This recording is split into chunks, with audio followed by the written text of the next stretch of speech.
नमस्कार विद्यार्थी मित्रों, आमचे YouTube channel science education corridor यामध्ये आपले सर्वांचे स्वागत। बीएड सीईटी 2025 या अनुषंगाने आपण व्हिडिओ पाहत आहोत। आपली परीक्षा जी की अत्यंत जवळ आलेली आहे, 24, 25 व 26 मार्च 2025 रोजी ह्या परीक्षा होणार आहेत। तर परीक्षेला जाताना आपण कशा प्रकारे सामोरं जायचं आहे या संदर्भातील हा व्हिडिओ। तत्पूर्वी आपण जर आमच्या चॅनलवरती अजूनही नवीन असाल तर चॅनलला सबस्क्राईब करा, तसेच व्हिडिओ आवडल्यास नक्कीच मित्रपरिवारामध्ये शेअर करा। विद्यार्थी मित्रों, सर्वप्रथम आपल्याला बीएड सीईटीला जाताना आपले हॉल तिकीट सोबत नेणं गरजेचं आहे।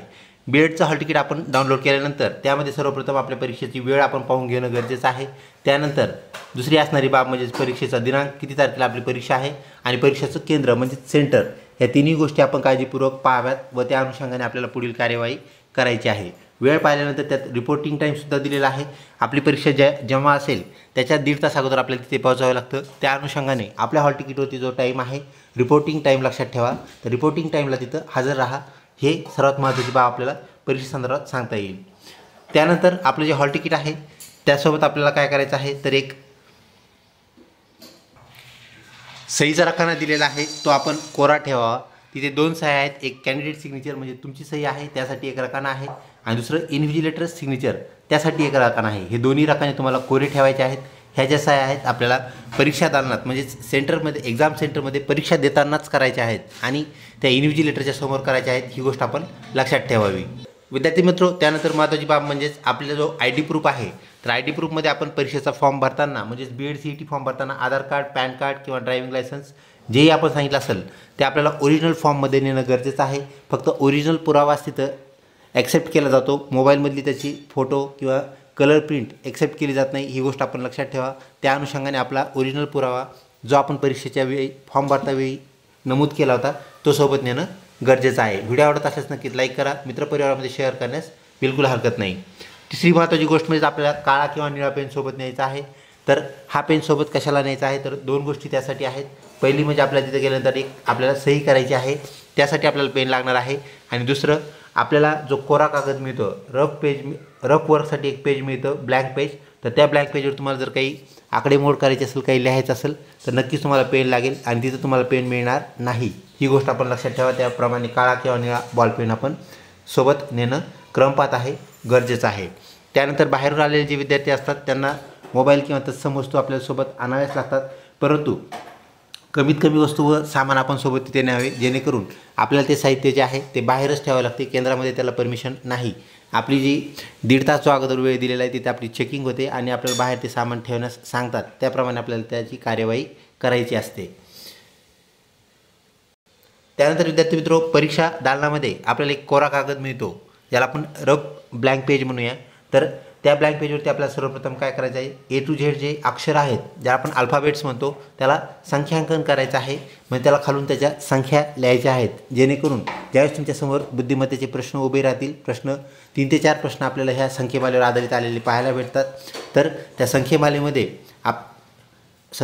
म्हणजेच अक्षरमाला जी आहे ज्याला आपण लेटर सिरीज म्हणतो, लेटर सिरीजच्या खाली जे आपण अंक लिहितो ती संख्या आपण बोलतोय। तर त्या अक्षरमालेवर आधारित जे प्रश्न आहेत त्यासाठी तुम्हाला हे सोपं जाईल, जेणेकरून आपले जे अल्फाबेट्स लिहिले आहेत तर 2 प्रकारे त्याचं आपल्याला संख्यांकन करता येतं, 2 प्रकारे त्यांना संख्या देता येतात। त्या कशा, त्या ऑलरेडी आपण पाहिलेल्या आहेत। तर असं A ते Z पर्यंत जे अक्षर आहेत त्यांना 1 पासून 26 पर्यंत त्यांना संख्या देणे किंवा नंबर देणे, नंबरिंग करणे, ही एक पहिली पद्धत।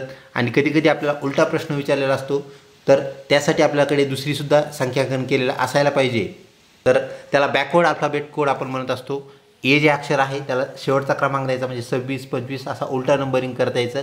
आणि झेड आहे, ऑब्वियसली झेडला शेवटचा आपल्याला जो अक्षर आहे त्यासाठी पहिला संख्या म्हणजेच एक संख्या आलेली पाहायला मिळेल। म्हणजे दोन्ही तुम्ही एकत्रितपणे काय करू शकता तर जे अक्षर आहेत त्या अक्षरावरती काय करायचं आहे तर एका साईडने, कोणत्याही साईडने खालच्या किंवा वरच्या सुरुवातीतून करायचे आहे आणि असं तुम्ही असंही करू शकता, म्हणजे एकदाच अल्फाबेट्स काढायचे A to Z आणि त्याला 1 ते 26 आणि उलटी नंबरिंगसुद्धा आपल्याला करता येईल, त्याप्रमाणे आपण नंबरिंग करायची आहे आणि कार्यवाही करायची आहे। व्हिडिओ आवडत असल्यास लाईक करा। तसेच विद्यार्थी मित्रों, वर्ग घन तुम्हाला जे येत असतील ते तुम्ही त्यावर लिहून ठेवल्यानंतर तुमचा प्रश्न समोर आल्यानंतर वेळ वाचेल हेही तुम्ही करू शकता। त्या कोऱ्या कागदावर तुम्हाला ते लिहिता येईल आणि तो कोरा कागद नंतर जमा करतात, ही बाब आपण लक्षात ठेवा। त्यानंतर एक महत्त्वाची बाब राहते ती म्हणजेच आपला युजर नेम आणि पासवर्ड परीक्षा सुरू होताना आपल्याला काय करायचा असतो, तो त्यावरती स्क्रीनवरती आपल्याला तो टाकायचा असतो. तर युजर नेम जे आहे ते आपला रोल नंबर आहे, म्हणजे आपला रोल नंबर जो असेल तो रोल नंबर आपण टाकायचा आहे, ज्याला आपण सीट नंबर असंही म्हणूया. आणि पासवर्ड त्यांनी नमूद केले आहे हॉल तिकीटमध्ये, ते म्हणजे तुमची date of birth. Date of birth टाकताना जर तुमची डेट ऑफ बर्थ 1 जानेवारी असेल तर तुम्हाला ते असं लिहावं लागेल 0 आणि 1. त्यानंतर जानेवारी म्हणजेच काय तर 01 आणि वर्ष तुमचं जे आहे 1996 असेल तर तुम्हाला ते 4 अंकामध्ये लिहावं लागेल 1996. म्हणजे अशा प्रकारची डेट ऑफ बर्थ तुम्हाला टाकायची आहे, जी की मंथ म्हणजे डे मंथ अँड इयर या फॉर्मॅटमध्ये असणार आहे. त्याप्रमाणे तुम्हाला ती टाकायची आहे. त्यानंतरच आपलं लॉग इन होईल व परीक्षा सुरू होईल. आणि शेवटचे आपले काम राहते ते म्हणजेच पेपर आपला पूर्ण झाल्यानंतर, म्हणजे 100 प्रश्न आपण सॉल्व केल्यानंतर, सगळे प्रश्न चेक केल्यानंतर आणि आपली शहानिशा झाल्यानंतर आपल्याला पेपर सबमिट करता येतो. आणि जरी आपण हा पेपर सबमिट केला नाही तरी वेळ संपल्यानंतर आपोआप पेपर सबमिट होतो, त्याची आपल्याला चिंता करायची गरज नाही. फक्त परीक्षा चालू असताना मात्र आपल्याला सबमिट बटन आपल्याकडून क्लिक होणार नाही, याची आपण 100% काळजी घ्या, खात्री करा. तर विद्यार्थी मित्र, अशा प्रकारच्या सर्वसामान्य सूचना ज्या की आपल्याला परीक्षेला अत्यंत महत्त्वाच्या आहेत.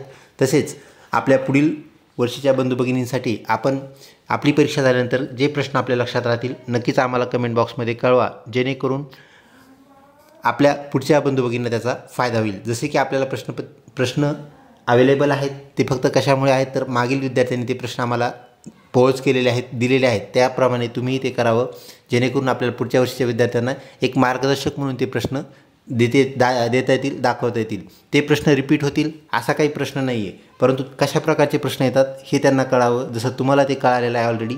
आपली परीक्षा जी आहे ती सोपे ते मध्यम ह्या 2च बेसवर काम करते. अवघड प्रश्न, क्लिष्ट प्रश्न, कॉम्प्लेक्स प्रश्न विचारले जात नाहीत, याची आपण खात्री बाळगा. लवकरच भेटूया पुढच्या महत्त्वपूर्ण व्हिडिओमध्ये. तोपर्यंत धन्यवाद.